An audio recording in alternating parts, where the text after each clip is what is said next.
الحمد لله رب العالمين والصلاة والسلام على سيدنا وحبيبنا وشفيعنا مولانا محمد وعلى آله وأصحابه أجمعين।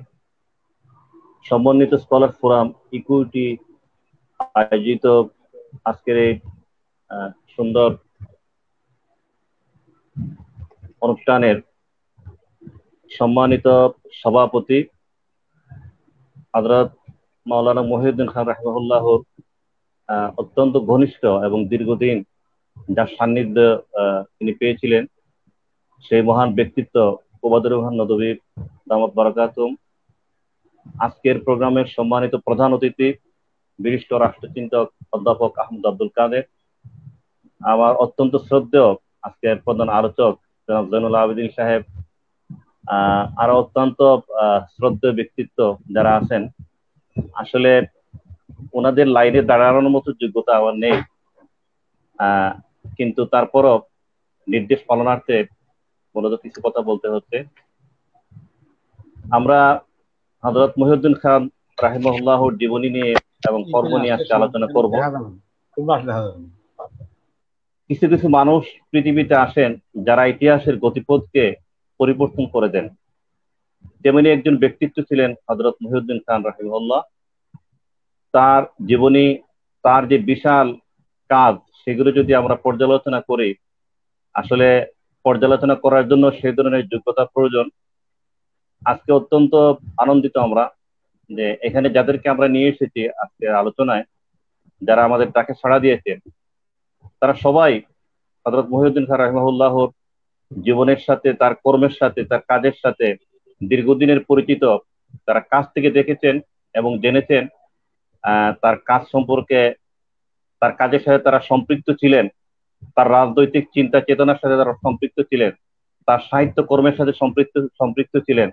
তিনি যে বিশাল সিরাতের উপর কাজ করেছেন, সেই কাজের সাথে সম্পৃক্ত ছিলেন।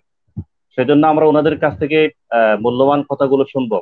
আমার শুধু একটি কথাই বলবো, আমার প্রায় মনে পড়ে হযরত নদভী রহমতুল্লাহ আলাইহি, আবুল হাসান আলী নদভী রহমতুল্লাহ আলাইহি, তিনি বারবার মুসলমানদের উদ্দেশ্যে আজ থেকে প্রায় 40 বছর অথবা 50 বছর আগে একটি বয়ান করেছিলেন, বক্তব্য রেখেছিলেন।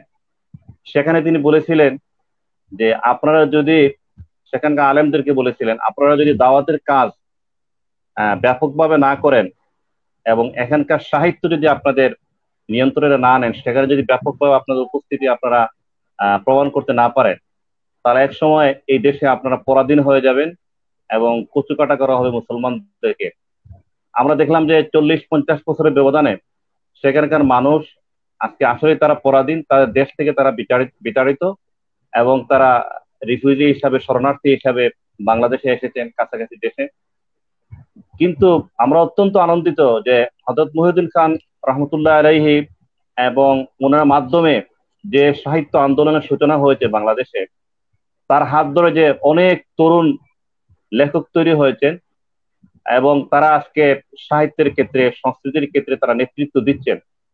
এই ক্ষেত্রে মহিউদ্দিন খান রহমতুল্লাহ আলাইহির একটি বিশাল বড় অবদান। তার জীবনী গ্রন্থ আমরা যদি পড়ি, তিনি যে বই লিখে গেছেন, সেখানে দেখি যে তিনি একাই তার লড়াইটা শুরু করেছিলেন।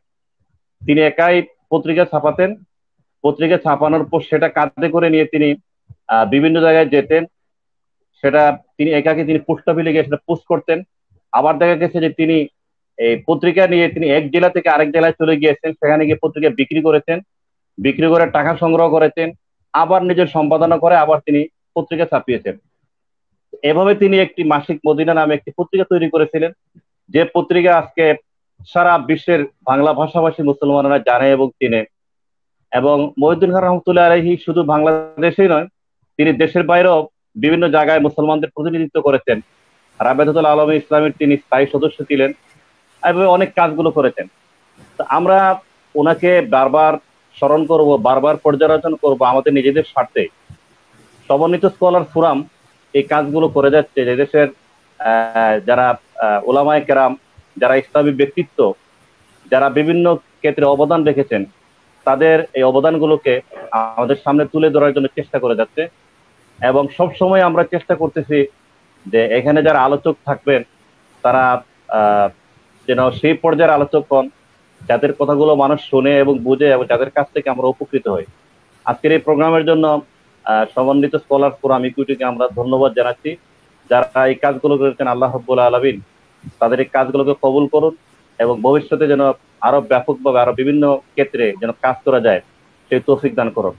যারা আমরা আজকে ওলামায়ে কেরামের বক্তব্য শুনবো, গবেষকদের বক্তব্য শুনবো, এখান থেকে সবাই উপকৃত হবো।